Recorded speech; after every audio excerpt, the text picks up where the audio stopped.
Hello everyone, welcome back to Sharp Cuts. My name is Garrett May alongside Josh Nickel. As always, if it's your first time joining us, welcome to the show. We talk about volleyball, Canadian beach volleyball, all sorts of fun stuff like that, and maybe we get a little edgy. If you're joining us again, welcome back. If you haven't shared us already, be a friend, tell a friend. We're trying to grow this channel right now, Josh. We're at 69 subscribers. Nice.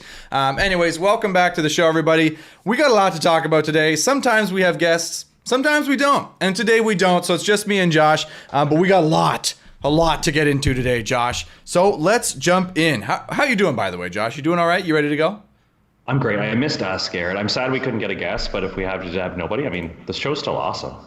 I'm really glad you missed us, because some weeks we come in, it's just us, and you're disappointed. So I'm excited you're ready to go. I'm feeling better about that. Okay, let's jump in. So first off, I mean, we got kind of an interesting event going on right now, and that's the Commonwealth Games. They're going on. We got a couple of teams there. We got Dan Deering and Sam Schachter and Melissa Umana Paredes and Sarah Pavin for Canada in the beach volleyball event. But there's a lot of other stuff going on there, and I'm just always intrigued by these events, Josh. Just we should be excited? Like, does this matter? What is, like, do we care? Like, is anybody watching? Apparently I can watch these games. Like, it's kind of a weird thing.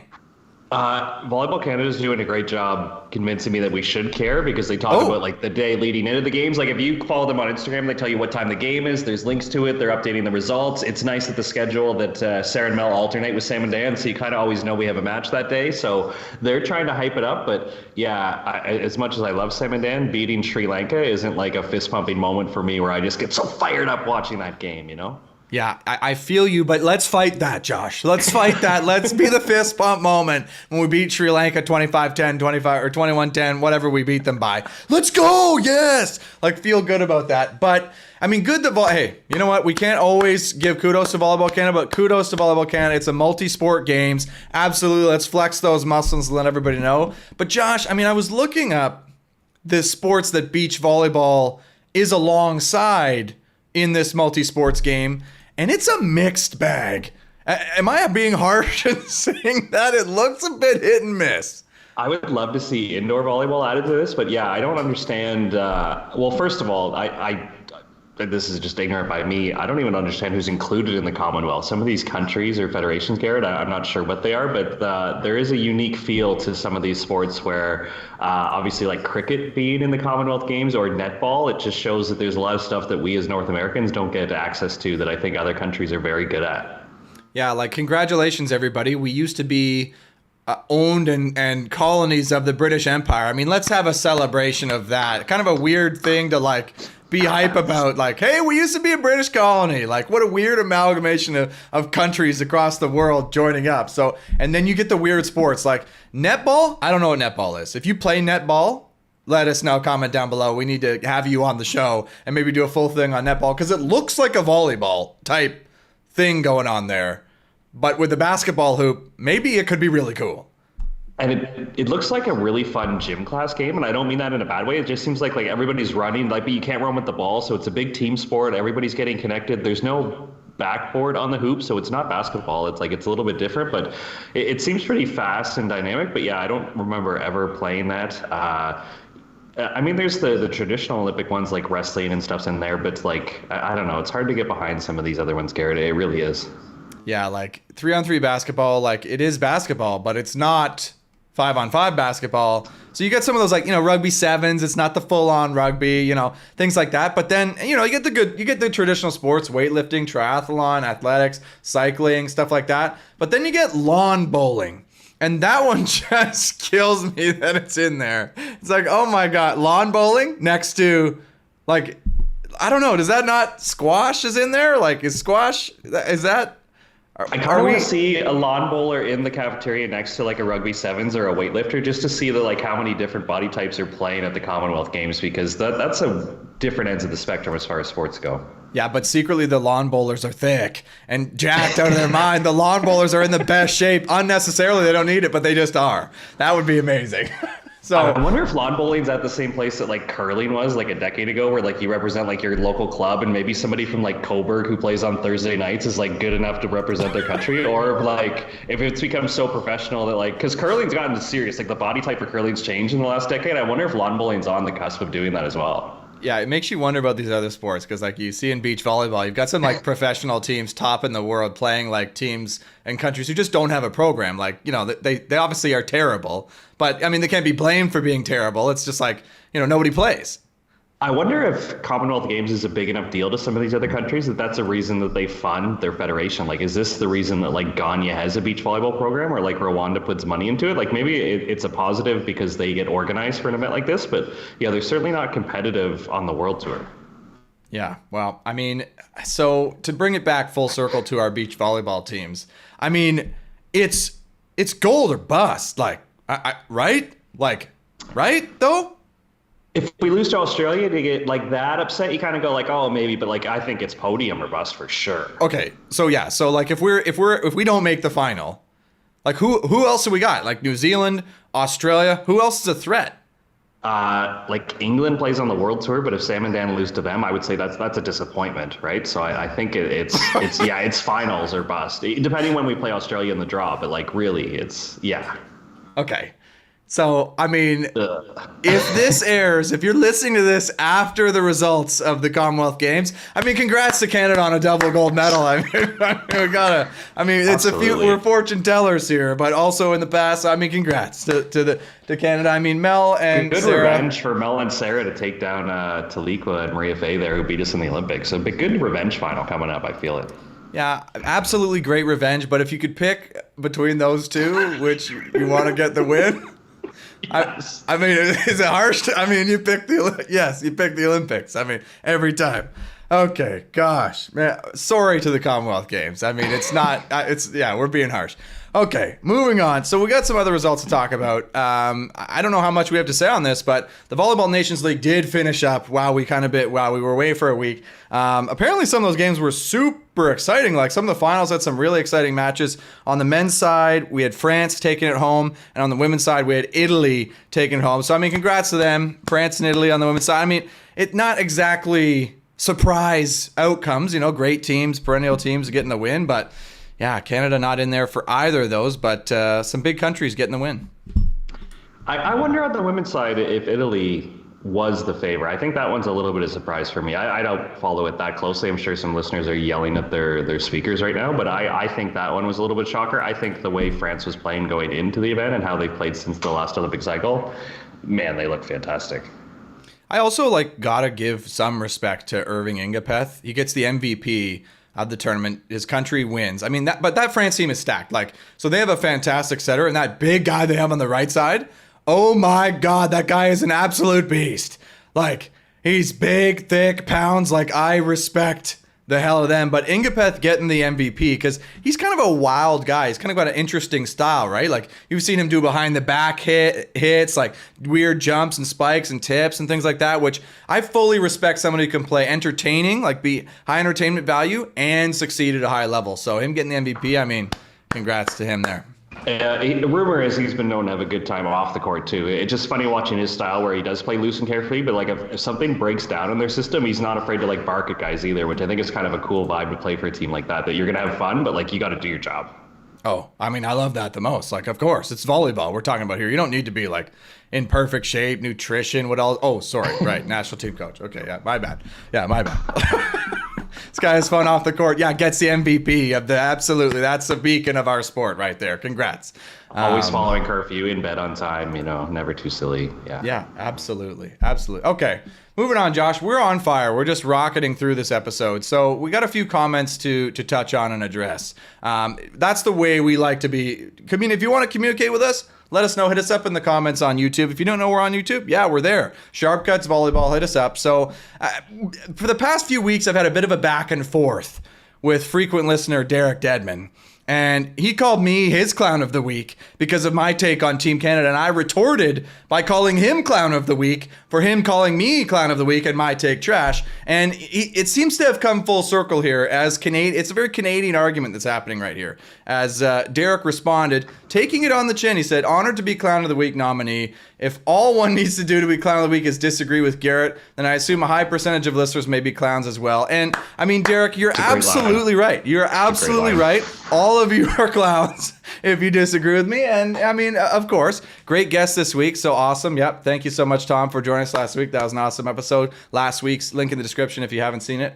And to be clear, the issue with the take was I was treating a 2-win and 10 loss as an absolute failure, a clown performance. And Derek was just trying to come to our boys' defense, which... With that argument, you know what? I respect it, Derek. You got to come to the boys' defense when someone's attacking them. Absolutely. So, I mean, still, I'll triple down on it, though. Absolutely. Clown of the week for 2 and 10, Josh.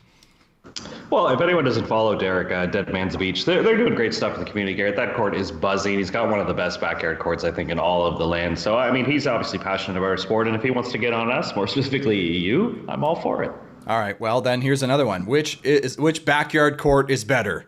You've got the Ottawa Dead Man's Beach. You've got the West Coast Mend backyard court that have some action in there. That was a tight one, though. It's right up near the fence. Then you've got the May backyard court out in Springwater, Ontario. Plenty of space, beautiful sand.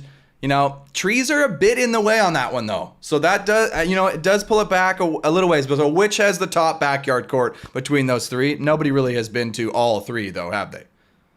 No, and I haven't even been invited to all three. So mostly the John May court is the one I'm still waiting for the invite for. So I got to put him third for that reason alone. And you won't get it. I mean, you never get it after putting it third. I mean, it's a vicious cycle. This is how these things repeat.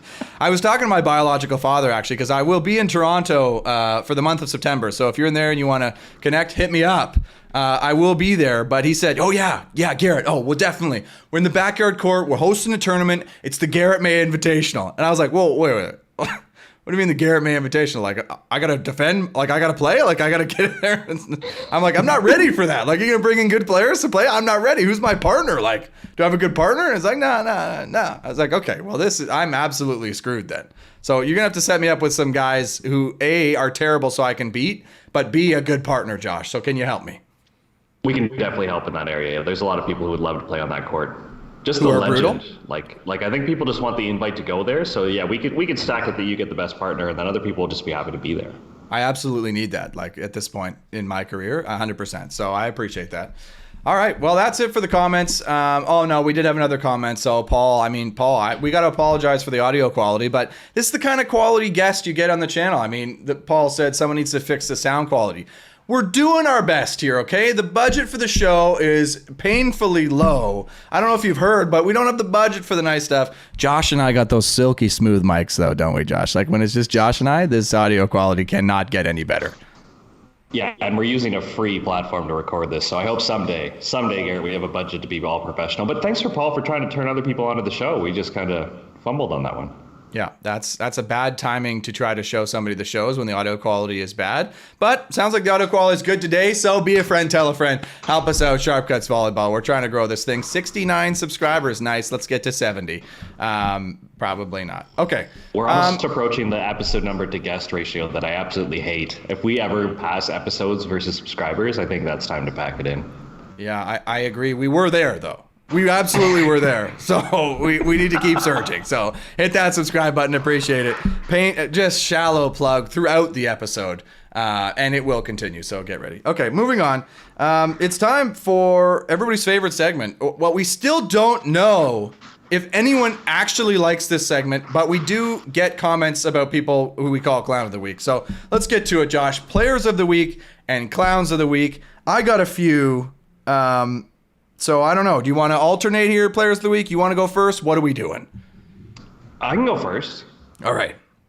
So this athlete was a Clown of the Week for me a few weeks ago, but I'm actually finding Trevor Crabb extremely entertaining, where he called his shot, Garrett. He called it before the tournament, saying he was going to win, where if you start to approach this guy as like a movie or a wrestling villain, where he's like trying to pump up the crowd and just yuck it up a little bit. So he called it even before the tournament happened, and he delivered, and he won the AVP in Fort Lauderdale. So I just love stuff like this where, he speaks his mind all the time. Sometimes you don't agree with it, but he's comfortable being the guy that everybody roots for. There was a hashtag on the AVP for years called Never Trevor, because they never thought he could like win win a tournament. Now he's like boasting. He's being really like out there with the media stuff. Like he even blamed the FIB for kicking him out of a tournament because he had COVID. Like he's just, off the cuff guy. But I will credit him for calling his shot and delivered. He called it before the tournament happened and he took it down, Garrett. Trevor Crabb is champion. I mean, congrats, Trevor. I mean, well done. And I got to respect it on multiple levels. Win in the tournament. I mean, you go and win when it's a distraction, that stuff, right? So it's like hard to stay fully focused to perform your best while dealing a little bit with that stuff. So makes it harder on himself and still delivers. Well done. The other thing I will say is like, I find myself crumbling at every negative YouTube comment that I get. Like, it's just kills me, like if somebody disagrees with me or somebody calls me an idiot or whatever, it just hurts. But I mean, that's what comes with that territory. So for this guy to throw that stuff out there, he's probably getting heat, but to just take that on and kind of understand, oh no, it's they're hating personality. It's not personal. Like this is the persona I'm dealing with it to get some attention and still deliver. I mean, I respect that because I struggle with it all the time. And he's not doing it in a classy way like Mark Messier, like gets behind his team and guarantees he's going to win and gets behind the fan base. The actual quote was at the AVP account, Fort Lauderdale starts Friday this week. Nothing but first place. Slap a guarantee on that ass. Oh yeah, slap a guarantee on that ass at AVP. So, I mean, you can tell me his opponents didn't see that or didn't bring it up through the net. And sure enough, Garrett, he's searching for it. He gets 52 comments on it. His championship post, all the celebrations, only 39 comments. So I think he knows how the internet works, and he's playing us all for fool, and we're all taking the bait. Yeah, I mean, good. We need that. That's what you need. Because, right, you don't have a hero without a villain. Like, you don't. Who's the hero if there's no one to overcome and defeat, right? Like that, what defines a hero if it's not beating the villain, right? So, I mean, you need that in sports. So good for him. I mean, congrats. Yeah, I like that pick, Josh. Look at you bringing out like actual well-known volleyball people for these things rather than just obscure random things like somebody else. I hope it's well-known, and if not, like give this guy a follow. Let's get behind this Never Trevor thing. Let's either love him or hate him, but you got to have a response to this guy. All right. Well, like, I mean, if we were on social media, oh wait, we are, Josh. Get on that, by the way. Well, yeah, let's go. I'm down. Let's also give him Clown of the Week for that as well, just to really double down on it. But maybe you did that actually. I don't want to spoil the show. Okay, I'm gonna jump in with my two players of the week. So I have two, because I mean I couldn't pick between these two. So first off is, and I don't know the full name. It's Ivan from Macedonia, who was out swimming, was swept out to sea, and is drowning. Like is drowning in the water. And what should come to him in this moment when he's drowning, sucked out to tide, but a volleyball floating in the ocean comes to him. He clings to it. Ivan hangs on to this volleyball for 19 hours out in the tide. As he's struggling to stay alive, the volleyball keeps him afloat and saves his life. So, I mean, Ivan, amazing. Glad the volleyball was there. Volleyball saves lives. You heard it here first. Volleyball saves lives. So, player of the week, I mean, Ivan, congrats to surviving that. Oh my God, what a scary moment, but really, really nice story. Whatever brand of volleyball that is, you can't tell me they're not going to make that into an ad. They have to. Like, that's a huge missed opportunity. Our ball saves people's lives. Yeah. Like, buy our ball, because the more that are out there, the more likely it's going to save somebody's life. So, absolutely. I mean, that's an automatic campaign right there. I mean, it was a Sharp Cuts branded ball, I guess, apparently. It was not. Oh, they molted. It's not in the budget. It's not in the budget. Okay, my other player of the week is... Oh, there's more. So... Yeah, I have another player of the week. So my other player of the week, and this is like a multiple players. It's players of the week because I don't know any of their names. But at the Commonwealth Games, I don't know if you've seen this, Josh, but there's this thing where the rakers are dancing on the court while they're doing the rake job. It is the best thing ever. We need this. This is what we need in sport. Is every little thing should be there for the entertainment to try to bring people in. So these rakers are out there raking the court. So go online, you can check the video. It's like the first thing that comes up, Commonwealth Games, rake dancing. Rakers entertain crowd during beach volleyball, which is just so awesome to see the rakers out there. It's exactly what I would be doing if I was a raker out there, Josh. I'd be fully dancing. Like, what else are you there for? Oh, to rake? Who cares? Get out there and dance. So, Players of the Week to the Commonwealth Games Rakers. Congrats. I think Canada's #1 beach crew needs to add that to their repertoire. I think it's been a little stale. I think that's a nice addition that you could easily add. You got to love your job, right? You have to. And I mean, you get called out for a net check on court 543 out in the boonies. I mean, you better enjoy that thing. You better go out there, net check, do a little rake, and just dance your butt off. I mean, what else are you there for? Yeah. Yeah, absolutely. Now, we need to see that with tennis, too, as the ball boys and girls running out there, do a little dance or something, and they break and play while they're getting the balls. But see, tennis is so lame like that, so they are not about You can't even cheer for them, probably. I guess it's stoppage, so maybe you're allowed to cheer. But maybe this is our opportunity to pass tennis by having a little bit of pizzazz. Absolutely. I fully support it. So there's a couple players of the week, Josh, and just wholesome players of the week. I mean, what are we doing on this show right now? I mean, talking about volleyball? Okay, here we are. Okay, let's go clowns of the week. I think, well, why don't you go, Josh, because we'll just alternate here. So mine, I mean, it goes back a few years, Garrett, but I just find the NCAA, like, they used to play to 30. They have, like, different sub rules. They do all these stupid things where it's almost like it doesn't make sense that the USA women are as good as they are, because they almost laugh in the face of what international volleyball is doing, because, like, I've never seen someone run out of subs. It seems like they're always running a 6-2. They're like 15 girls are playing every match. Like, they almost think they can be successful with the stupidity that they run at the post-secondary level, but they're not, Garrett. They finished first after the regular VNL, like the first phase or whatever. They won 8 matches, 3 dongs. Some of them are like around 15. Like, they're just awesome. And then they lose in the quarterfinals. And it's just ironic to me that, like, they have the best development system. There's so many good players. It's such a ginormous country that loves volleyball. But the United States women just find a way to always fumble it. They never get it done. They're like a 7-Eleven, Garrett. They can open all night, but they can never close. And that's why they lost in the quarterfinals to Serbia. So they're my clown of the week is the USA women, because you guys keep laughing in the face of what volleyball should be by making up these stupid rules. And you're paying Absolutely, for it. Josh. You're paying for it. Absolutely. Clown of the week for a quarterfinal loss. How dare you dominate and then lose in the quarters with all your dumb rules. I fully support it, Josh. Let's double down. And you know what? Why don't you add Derek Dedman in there? Because that exact logic that you're giving for that loss, Derek, are you not coming to defend the U.S. women? I mean, quarterfinal loss with their crazy rules. I mean, well, no, he's probably going to agree because, you know, that's just how this goes. And I fully agree. Your crazy rules. Someone's probably going to say, well, didn't they just win the Olympics? I was like, yeah, but if you check back like the last 4 Olympics, they always seem to like fumble or stumble or lose it when they shouldn't. And it's because I think they just laugh at volleyball and say, oh, the USA can make up whatever rules they want and we'll still go to your tournament and beat you by your rules. No, it's not happening. Yeah, no, I fully support it. And I love to see, because, I mean, the U.S. is always stacked. They always have, especially the women, they're all huge. They got like the tallest team, super physical. And it's just like, yeah, you like to see that team lose a bit. You like to see them fold up a little bit. I know that's a bit harsh to me, but I mean, I fully support this, Josh. I like you getting a little bit bitter. I like a bitter Josh.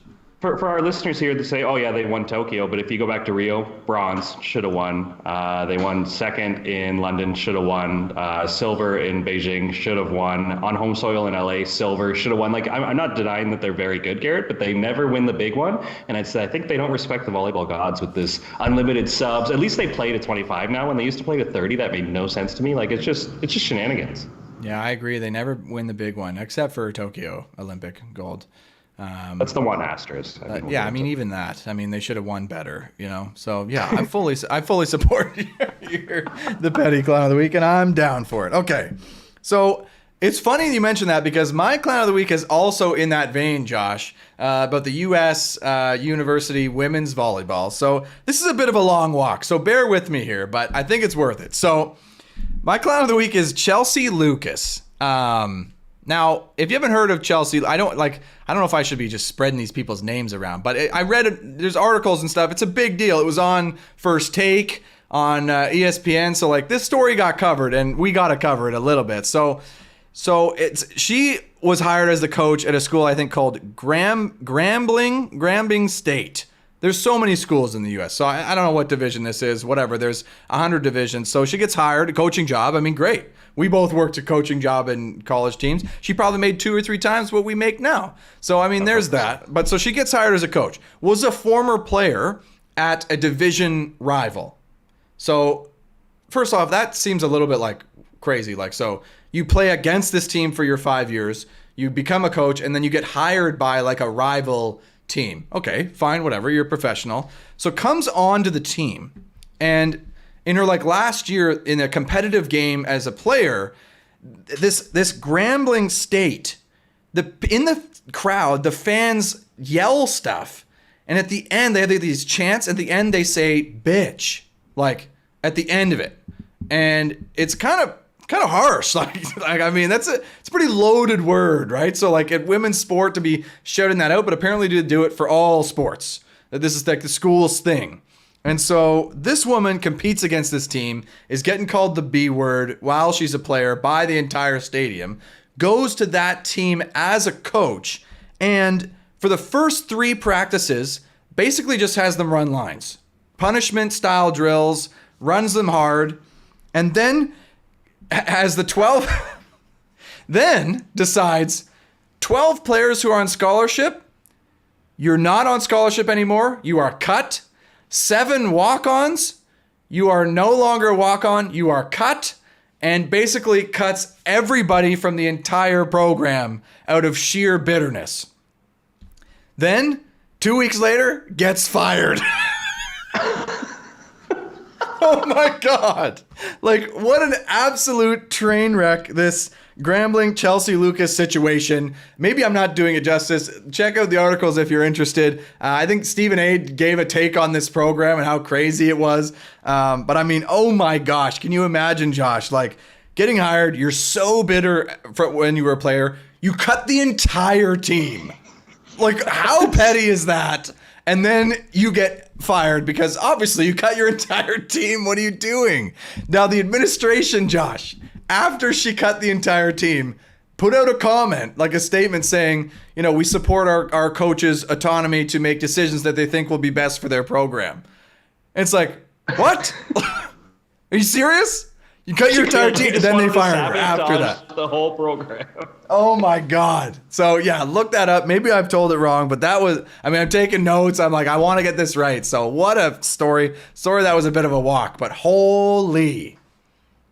As a Canadian, it's hard to really soak in what these rivalries mean. Like, even Sophie Vukovic at practice the other day, she was explaining that, like, she doesn't wear blue because when she was at USC, blue is UCLA's color, and, like, you'll get kicked out of the gym if you're wearing the wrong color. Or I go to watch the Winter Classic at Michigan at their arena, and Dana Cook, who went to Michigan State, says, punch a Wolverine in the face. Like, they absolutely, for whatever reason, NCAA schools and their rivalries, it never dies, Garrett. Like, it goes on forever. Apparently, even when you're employed by the rival school, you're trying to, like, sabotage it from within. Like, I can't understand, like, if you were the head coach at Queens, I don't think you'd wear your Western stuff and try to sabotage the team from within. Like, you'd be over it, right? Like, I don't understand how this hatred goes so deep at some of these schools. Not only would I like be a professional about it, I'd flip the entire other direction, like a full 180, like a full trader move. Like, I know the inside scoop. Like, I would know weird stuff about the Western program, go to Queens, and then rat out everybody on Western to get them fired and penalized and everything, and just use all the secrets, like a full trader move. Let alone, like, forget cutting my entire team. Like, oh my gosh, I mean, things are crazy down there, man. They go hard. Like, it's a wild scene down there, and it's kind of entertaining. I have to read more about this. Did the new coach reinstate all these scholarship athletes? Do they even have a program anymore? Like, what is the ripple effect of all this madness? I don't know. I think it's ongoing. Yeah, Grambling State. So this was just a couple of weeks ago. So I think it's an evolving story. So we'll have to check back in and see if all those players got reinstated with their scholarships. Maybe this team comes back from this and dominates. That would be an amazing story. Team comes back from having the entire team cut, comes back and wins their division. That I'm rooting for that for Grambling State. Maybe they double down on that B word in the stands too. Like, that's pretty harsh. Well, good for them. For a school I've never heard of, I'm now clicking through and trying to find more about. So what great marketing by them. Yeah. Yeah, here's a direct quote from the coach. Reportedly, allegedly said, "I bet you didn't expect to see me again. I bet y'all will think twice about who y'all call AB." And it's like, whoa. Allegedly, whoa. Like, oh gosh. So clown of the week. Clown of the week to Chelsea Lucas. I mean, well-deserved, and the Grambling State program. Like, I mean, what are you doing? Like, what are you doing? So, yeah. There's You're that. right. Okay. ESPN picked this up. Like, this is all over Sports Illustrated. Like, there's a lot of articles on this. Yes, that's what I'm saying. Like, volleyball's in the news. We got to talk about it at least. Bring some attention to it. We can't miss when volleyball's in the news. I mean, we're terrible podcasters if we do that. I wish there was more layers to this, so it could be like a Netflix show or something to really give us some publicity. But well, yeah. I mean, we could just make it up. I mean, let's fictionalize it. Let's sensationalize it. Like, we'll tell the story. Next Netflix special. Here we go. All right. Well, there's our players of the week and clowns of the week. Comment down below if you got a player of the week or clown of the week. Hit us up.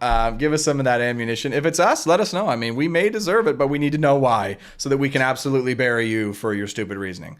But, yeah, Fleming College better not hire either one of us, Garrett, because that George Brown-Fleming rivalry, that one goes deep. So. Oh, I mean, it runs super deep. So if I was at Fleming, I'm cutting the entire team. Or I'm full trader. Like, anyway, I think we go full trader. Yeah. Gosh, like a full trader move is way better. Anyway, okay. Let's move on, Josh. We got maybe a fun topic to finish things off. So along your lines of, you were talking about, the U.S. and how they do all these weird rules and dumb things. I was taking a look through the rule book, and this is rare for me, admittedly, but I was taking a look through the Volleyball Canada rule book for 2021-2022. So I don't know if the 2022-2023 one is out yet. Maybe not, but this is pretty recent stuff. So I found some weird rules, Josh, and I figured we could chat about this because we're two guys who love to boast about how well we know the rules and about arguing with refs about the rules and, chirping the rules. So I figured we might as well engage ourselves and just talk a little bit about this. So I don't know if you have any. I got a few ready to go here, Josh, that we definitely do wrong. Okay, let's get into it. All right. So did you know that when it comes to substitutions, so obviously you can't sub in an illegal player. I mean, you can't do that. If you have a player on your team who's not on your roster, you can't sub them in. Like, if I put on a jersey and sit on the bench for a youth club team, you can't sub me in. Like, you can't do it. But you could do it if you were sneaky enough, right? And nobody noticed. You can do it, right? But here's the thing, Josh. What happens if you do it and it goes on for 5, 6, 10, however many points, and then you're caught? What happens, Josh? What do you think happens? I think all the points that you've earned while that player's been on the court get removed. The other team keeps their score, but I think, like, if you let 8 for simple math, like, I think you lose those 8 points. You're 100% correct, Josh. I mean, absolutely. Yes. Nerd alert here with Josh, knowing that Josh literally said verbatim what's in the rulebook. If you make an illegal sub, you lose all the points you scored with that illegal player, but the other team keeps all their points, which to me is so stupid. What are we doing here? The ref missed a bad sub, right? The scorekeepers missed a bad sub. So now we're going to punish you. It's worse than if they'd caught it. Like, if they catch it, you get a delay of game, and the player goes back, you don't make the sub, you play on. No. If you miss it, we're going to make it worse on you. Like, what a crazy situation that would cause. I didn't know that was the case. I'm trying to think of a situation like coaches can't do this on purpose, can they? It has to happen by accident. Like, it seems like a pretty harsh rule that you're right. The scorekeeper, isn't that the reason you give them the roster and all that stuff? Like, well, why would I risk it? I think most of the time the scorekeeper is, like, usually a parent, right? So maybe that's why this rule's not taught very well. Like, yeah. Well, but why would I risk it as a coach? Like, it's obviously a mistake, right? Like, I'm not trying to play. I mean, unless you're in university and there's an eligible player and you maybe get That's a different story. University, I think, like you have a whole athletic department. You should know if that player's eligible. But if you're Garrett May and you take 14 kids on your team and the OVA says you can only dress 12 and somehow you subbed in the 13th kid because you're in garbage time, like it seems weird to wash all the points that kid was on the court for. Now, here would be an epic maneuver. You make an illegal sub. They don't catch it. You go on a huge run. It's already garbage time. You go on a huge run. You're up by 8. You go on a huge run. You tell the ref, hey, we made an illegal sub. They pull it back. You're back still up big and just get more time. So you get that player in for a few points. And then it's like, no, actually, no, take it back. We play again. We play some more. That would be a nice coaching move. And I think you should go for it next time you're out there, Josh. Just really extend that garbage time as much as possible. Okay, interrupt me anytime. I can't believe you knew that, Josh. Because like, here's the misconception is like, if you're out of rotation and they don't catch it, you don't lose any points. Like you don't. It's not like you lose all your points and you go back. You just fix it. You lose that 1 point where they catch you, and it goes to the team, and you fix it, right? Whereas with the illegal sub, you lose all those points, which is nuts.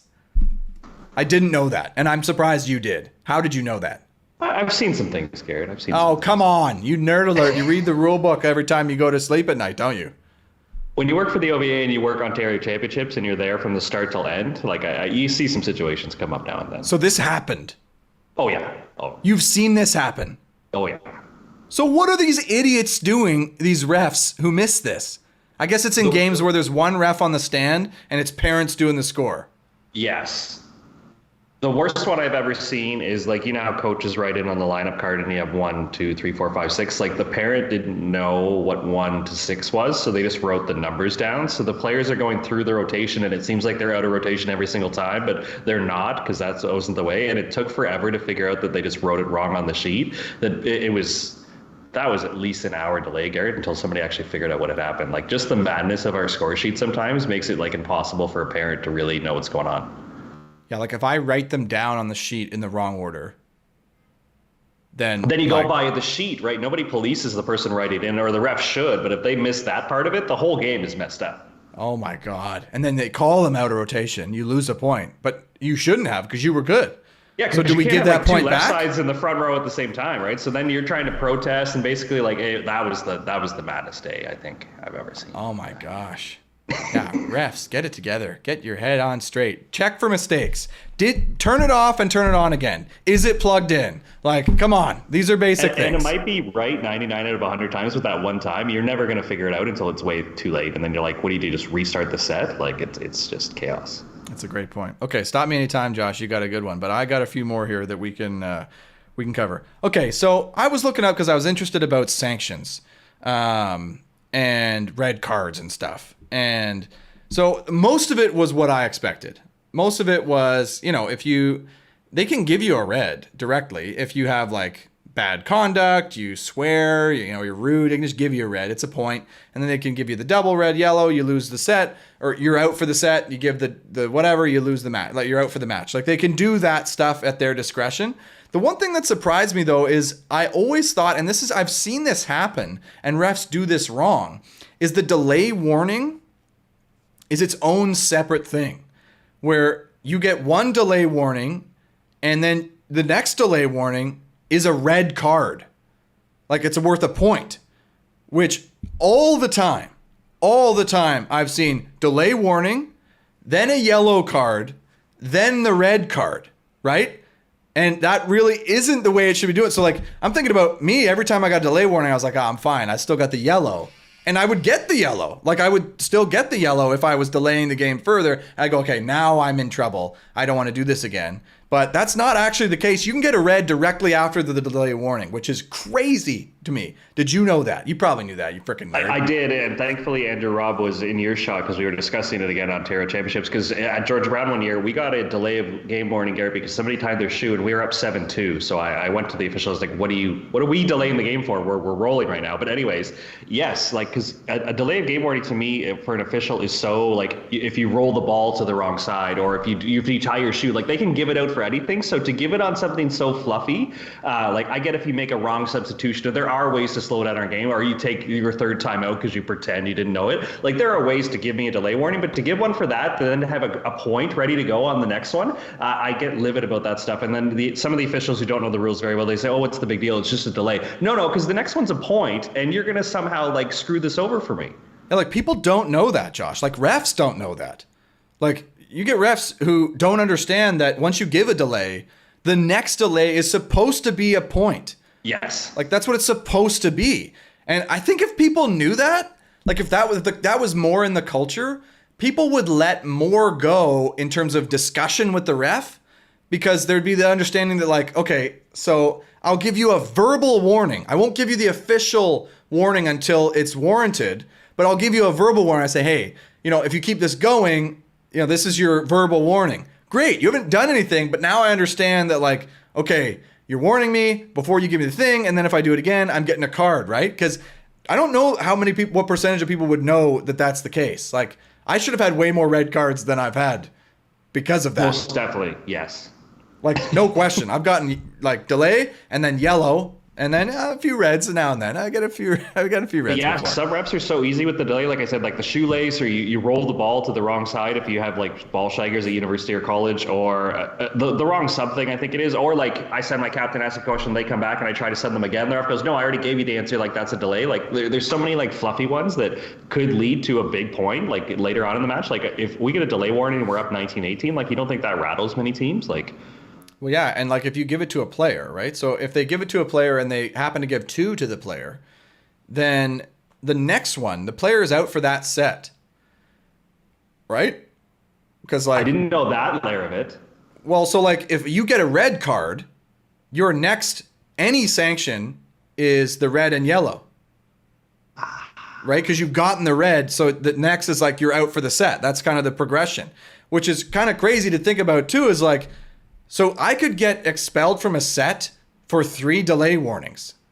Yeah. Like for tying my shoe 3 times. Like if I'm getting a delay warning for tying my shoe, I do that 3 times, I'm out of the set. What if my shoelace genuinely came untied, Josh? Oh my gosh. Like, okay, I'm kind of glad the refs don't follow that one, because holy, it would be a different world if that were actually how the rules were enforced. This could blow up the OCAA. There's going to be a lot of red cards this year. Well, yeah, like and the OUA and the C, like everybody does this. Club every time. Oh, every time in club. There's only one ref. Like they're usually they let a lot more go. Oh, every single time. All right, that's that one. Holy. So now this one's a little bit more fun, Josh. So I was looking up, and you probably know this because you worked at the OVA and you were all into this stuff. Probably you're probably a huge fan of this, aren't you? And I'm already just reading incident reports, just looking for the white whale. No, not incident reports. I'm looking up. I'm in the youth recreational rules of the game section. So these are the rules for younger athletes. So like youth volleyball. So this was just crazy to me. Some of the things that they like adjust for the kids, right? So like 6 to 8 year olds playing volleyball, they, the rules are you can catch it and throw it and do that sort of stuff, which I'm kind of okay with. Like at 6 years old, you can catch and throw, you want to set it, like, yeah, you do it, fine. But there are some things. So from 8 to 12 years old. So from 12 years old, like you can play volleyball like at 12 years old potentially. Maybe not like great, but you can bump, set, spike. But the net height for the 8 to 12-year-old division is the reach of the shortest player, their wrist. This says this in the rule book. Is the net height. This is what it says. So I don't know if anybody uses this in any league or enforces this, because like, what league is there for 8 to 12? But could you imagine, Josh, where we have a team, 8 to 12 years old, say I'm an 11U team, we're playing 3-on-3, because that's what it is. And I bring my 5-year-old. I bring my 4-year-old who's on the squad, and they're like a baby. Shortest player, the wrist. So the net is like lower than a tennis net because of this kid. Because that's the rule. No, hey, that's what it says. Oh, God. Did you write that? Did you make that rule, Josh? I could see this one being abused because, like you said, you just take a mighty bite on your team, and then you still have like your kids who hit puberty early that are like flirting with 6 foot who can just like mash these balls. Yeah. Like if I'm a real like asshole like coach at the 11U division, that's what I'm doing. I'm full on doing that. And like low net. I got the big kids. Let's go and mash. Oh God. Just another great example of like somebody makes the spirit of the rule, like to make sure the kids are having a good experience. And then like there's this just unintentional consequences of coaches cheating the rules somehow to make it work for them so they can win an 11U tournament. Well, absolutely. I mean, we've already heard on this show that I would do that. I would be the guy doing that. Like, hey, it's in the rules. So we're playing to win. Let's go. I'd take a team of 25 kids if I could. We're only playing 3-on-3 on that age. I've got a full roster. I've got a full classroom on my bench because they let it happen. Okay, there's a few other funny ones in here. So it says this, Josh, in the 12 to 14-year-old age group, they play 6-on-6. So we already know that they have triple ball in this division, where the coach tosses it in to introduce the rally, and then there is a serve. So we know that happens, but also it says you are allowed to let the players on the pass, catch, and toss to themselves for the pass and the set. So can you imagine a 13-year-old? Like when my brother played 13U, they were really good. So like a 13-year-old by this, if we're following this, is supposed to catch, toss to themselves to pass or set, which is just crazy to think about, Josh. Like you could be very good at that age. That one seems a little unnecessary for me. I wonder how low the level needs to be to add that so you can have like the ball continuously going. That one just seems a little odd to me. Okay, here's another one that's absolutely crazy, Josh. And this was the icing on the cake. So there's like this big chart and it's sideways, and I don't know who uses this or what it's used for, but this is the 2021-2022 Volleyball Canada rule book. So like, I don't know what the hell we're supposed to use this for, but if it's not anyways. So there's all the different categories for the age groups, the 4-on-4, 6-on-6. There's a side thing. There's like a side comment that says this: 6 to 8 and 8 to 12 volleyball categories allow for one bounce. Ooh. What? What? One bounce? We play one bounce volleyball? If you're under 14?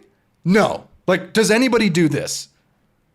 Not that I've heard of, and please comment if you do. This sounds like a fun like gym class thing to get like a bunch of people who've never played before like playing. This doesn't seem like an organized volleyball tournament rule. Yeah. Like I guess, because is there nationals for that age group? Like there's a 14U nationals. Absolutely there is, yeah. So, but like it says here, like, okay, so is there a 12U nationals? No. There's a 12U provincials. I don't know if it's reached nationals yet. Right. So if there were a 12U nationals, according to this, that category would allow for one bounce. So all the parents getting super sad. Oh no, they get one more. They get one more. But they're also allowed to catch and toss themselves to pass and set. It must take like 3 hours to play one match. So when do you get the bounce? Can you get the bounce off of their contact, or can you like bounce it to yourself? I don't know when you'd ever want to do that. But no. Can you imagine like a really excited, like a really amped up, 8-year-old, 9-year-old who's like really competitive and playing in the division where the net height is the height of the shortest player's wrist? So they get one bounce and a catch and toss on the pass, set, and spike at that age. So you get a real eager player who catches it, bounces it to themselves for a spike on the low net. Is legal according to the Volleyball Canada youth rules of the game. So, I mean, gosh, it's interesting to read, but I don't think anybody actually uses this. And then they go up one age group the next year, and their whole world is shattered, thinking they were so good at volleyball to now, like, everything has changed. Yeah, like, as soon as you get to 14U, it's like, oh, no, we're actually playing volleyball now. Like, nobody does this, Josh. Like, the provincials the provincial organizations do their own thing. They have their own rules. Like they update the things and they pick and choose for sure. So like I don't think there's a risk of this getting into the wild. But my goodness, Josh, please, you're at Volleyball Canada.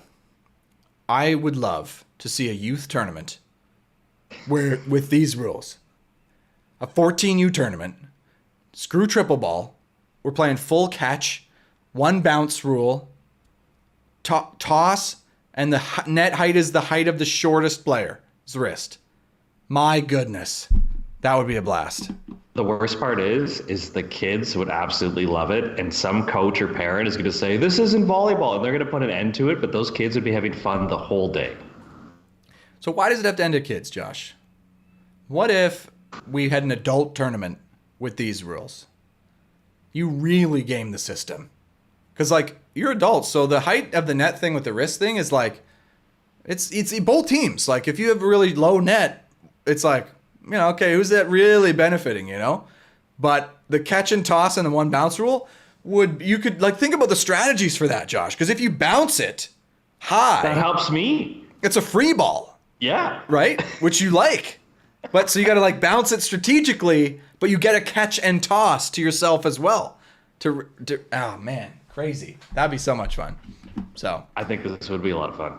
Anyways, that was what I was super into with the youth recreational volleyball rules. So and the weird rules for the game. You got any weird rules, Josh? I mean, it seems like you know all the rules already.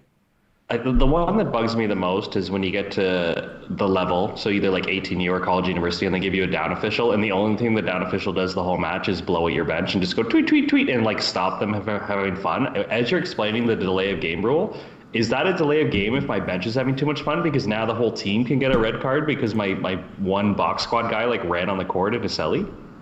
I'm going to look up right now and see if that is mentioned in this rule book. Because that is my most upsetting rule in our sport is people trying to make it into this gentleman's game that nobody on the bench can have fun. They have to stand back against the wall. Why can't they? If one of our players runs into another one of our players, that's our fault. We don't need the down official who should be watching the net policing our bench. Okay, I'm on to something here, Josh. This is investigative journalism here on the Sharp Cuts podcast. Okay. What a day for you that you decided to read the rule book. This is fascinating. This is amazing. The players not in play should either sit on their team bench or be in their warm-up area. The coach and other team members sit on the bench, but may temporarily leave it. The benches for the teams are located besides the scorer's table, outside of the free zone. So it is in the rules. It is a rule that players on the bench have to be sitting on the bench or in the warm-up zone. And the warm-up zone, if not indicated, is behind the bench. Behind the bench, not even at the end of the bench, behind because the bench. on some courts they have it outlined. Yes. On the sport court, right, with that little the line on there, right? Yeah. Right. So but in university where they don't have that delineated, right, where you're just in a gym, it's just behind that bench, and so arbitrarily they just decide where that warm-up area is because there's no clear line, right? My goodness, Josh. And I gave a lot of flack to the NCAA tonight. That's one rule they do get right, where assistant coaches can stand, the bench is allowed to have fun. They might go a little bit over the top on the men's game with their choreographed sellies, but at least it makes it more entertaining as a fan when the bench is engaged and wants to be there versus the tweet, tweet, tweet, tweet, fun sucker thing that goes on here in Canada. Oh my God, it's absolutely brutal. Okay, here we go. So all timeouts and subs are to be requested by the coach from the end of the bench nearest to the scorer when he or she is sitting, or from the extension of the attack line in the free zone when standing and walking. So you cannot call a timeout in the rules from the other end of your bench, from the sideline of the court, or the second chair. If you sit in the second chair, you can't call timeout. Yes. Because you are not at the end of the bench nearest to the scorer. So you can't call timeout.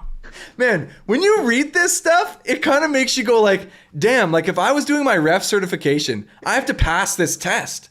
Like I have to read this and know this, right? So like we condition our refs to do this stuff. Do you think this is in the FIVB rule book? Oh, it must be. There's supposed to be even thicker. Oh, here we go. Here's this. The assistant coach sits on the team bench, but has no right to intervene in the match. A lot of refs take that rule very seriously. That's it. That's it. Next line. That's it. That is crazy. They literally have no right to intervene in the match in any way, Josh. No encouragement. You can't coach. You can't, like, can you participate in the huddle? Is that intervening in the match? I think assistant coaches legally can't do that. So you could get sanctioned for coaching your team as the assistant coach. Sounds like it, yeah. Legally. Josh, yes. If I was a down ref, I'd be like, yellow card. You are intervening in the match, assistant coach. If I just wanted a team to lose?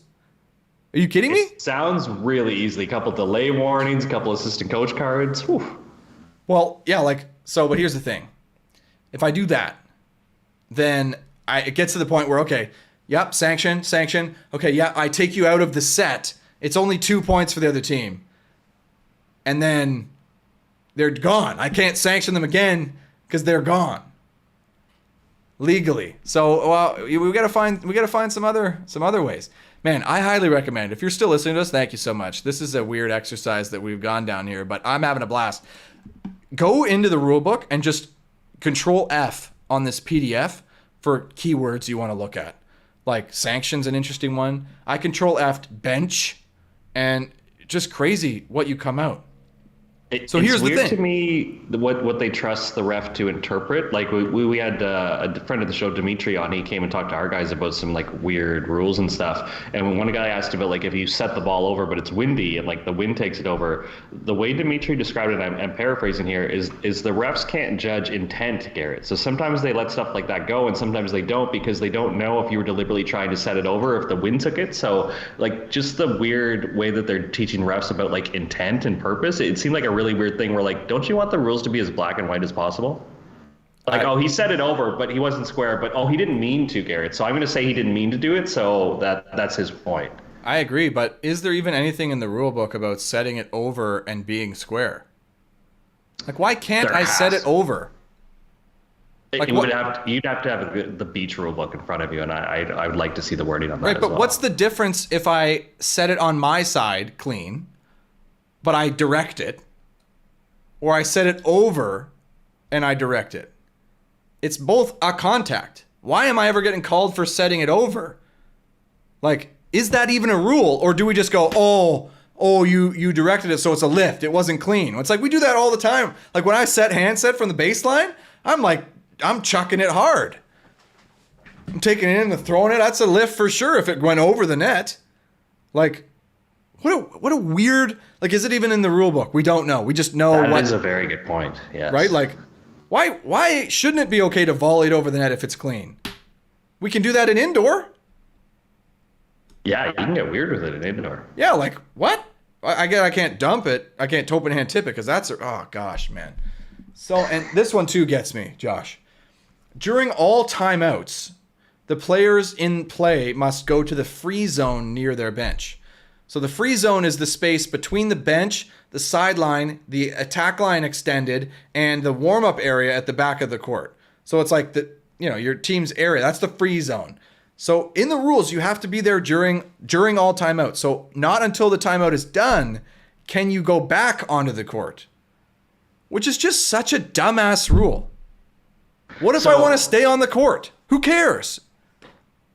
Yeah, and I used to argue with refs about this one at Nationals because I think the spirit of that rule is if you have like moppers or sweepers, you want to get them off the court, then the players return. But to see this enforced at Nationals at like 15U when there are no like sweepers, why are we again enforcing this rule? Like they kind of pick and choose the special moments, but it always felt like, our referees get evaluated at big tournaments like nationals or provincial championships, and then they're on edge and they're trying to call all the rulebook stuff, and it throws your team off because one, you already have the stress of the moment, you're already in a big game, and then the ref is like also knows they're being evaluated. Like the worst one I ever saw, it didn't happen to us.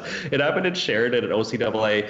In the fifth set when you switch sides and the ref checks your lineup, they put them in the wrong rotation and then they called them out of rotation. And the coach is trying to argue, being like, we're not out of rotation. You told us, you put us in this rotation, and then we lost a point for it. And you can't protest that rule. So it's just like madness happening at OCAAs, all because the down ref was just like so nervous they were being evaluated that they made like one small mistake. What an absolutely gutty move, though, by the down ref Yes. to put them in the wrong rotation and then call them on out of rotation. And then the next server and be like, no, you're out of rotation.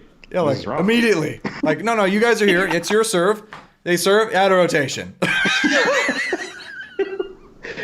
You put us in this rotation.